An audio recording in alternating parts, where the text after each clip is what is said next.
Évangile de Jésus-Christ selon saint Marc, au chapitre 6, des versets 53 à 56.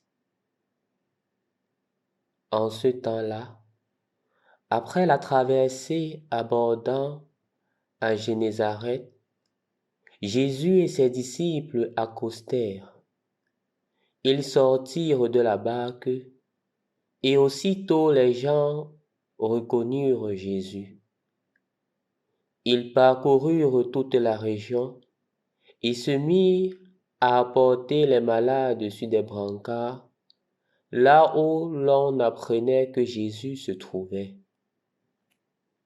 Et dans tous les endroits où il se rendait, dans les villages, les villes ou les campagnes, on déposait les infirmes sur les places. Il le suppliait de le laisser toucher, ne serait-ce que la frange de son manteau. Et tous ceux qui la touchèrent étaient sauvés.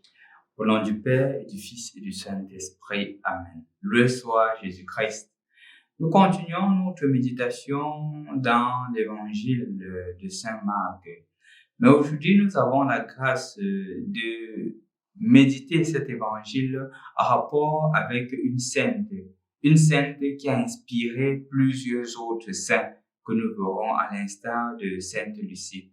Et donc, nous célébrons en ce jour Sainte Agathe. Et cela tombe à pic en rapport avec l'évangile que nous avons écouté. Tout simplement parce que dans l'évangile, comme nous constatons, Jésus arrive à Génézareth. Arrivant là-bas, les foules le suivent. Les foules veulent justement recevoir de lui la guérison. Les foules veulent justement voir en Jésus celui-là qui les sauve et agir selon la volonté de Dieu. Ils ont soif de Dieu en fait. Mais quand on écoute cet épisode-ci, si on l'exclut de tous les autres épisodes de la vie de Jésus, on aurait l'impression que la vie de Jésus n'a été que cela, n'a été qu'une période de tranquillité, une période de quiétude totale, ce qui n'a pas été le cas.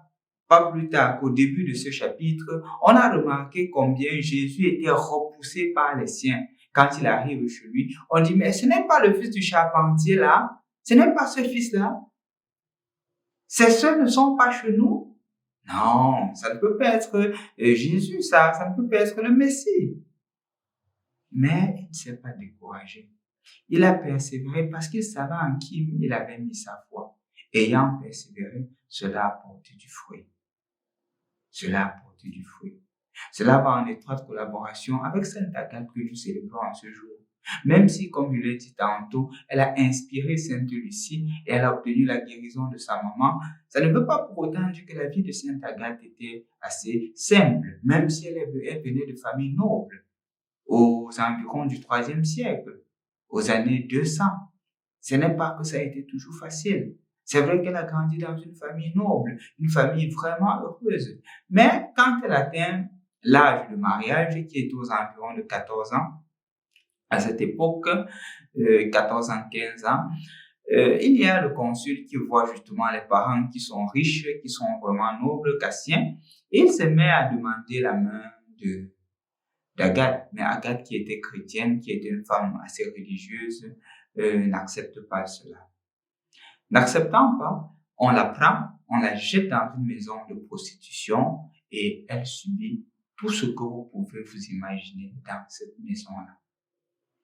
Quand elle sort de là, voyant sa situation, Cassien est convaincu qu'elle va dire que, ok, j'accepte alors de t'épouser puisque j'ai tout perdu. Elle reste ferme. Elle dit, je ne m'engagerai pas avec toi.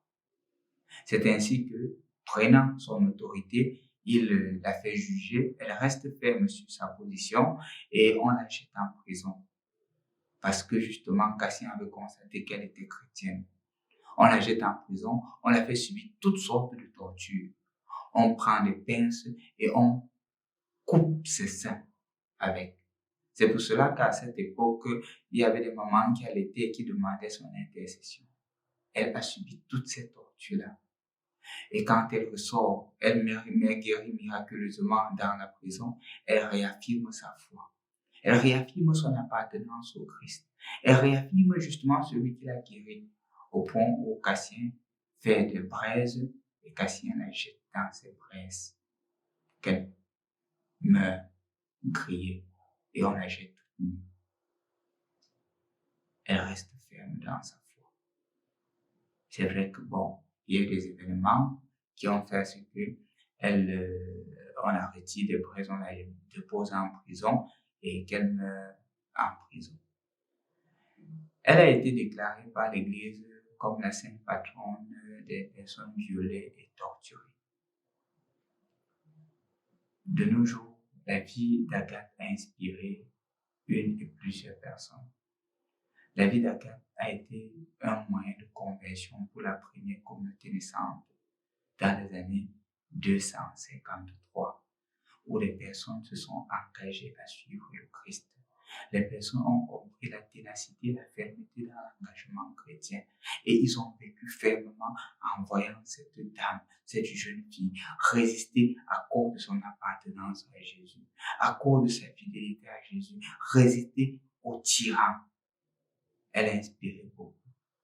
Et je crois qu'aujourd'hui encore, ce que Agathe a subi, des personnes le subissent.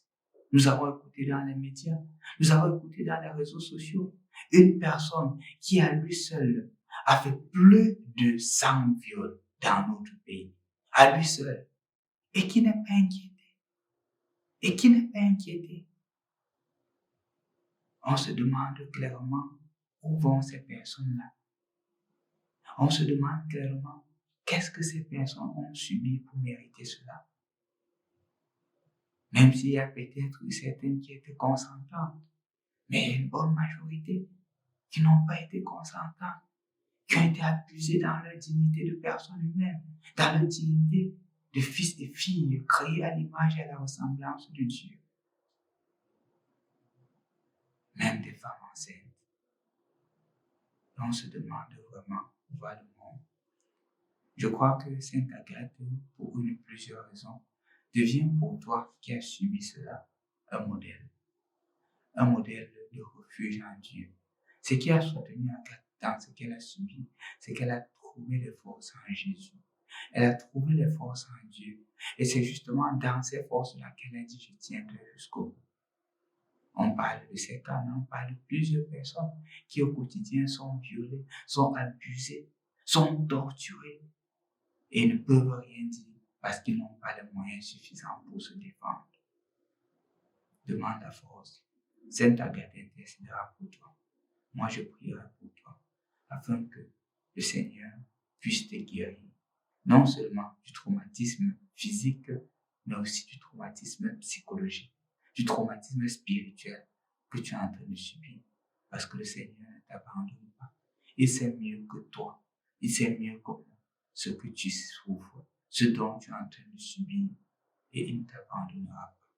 Tourne-toi vers lui en ce moment difficile, en ce moment de traumatisme, en ce moment de torture dans ta chair, dans ton esprit, dans ton corps. Lui te soutiendra. Au nom du Père, du Fils et du Saint-Esprit. Amen.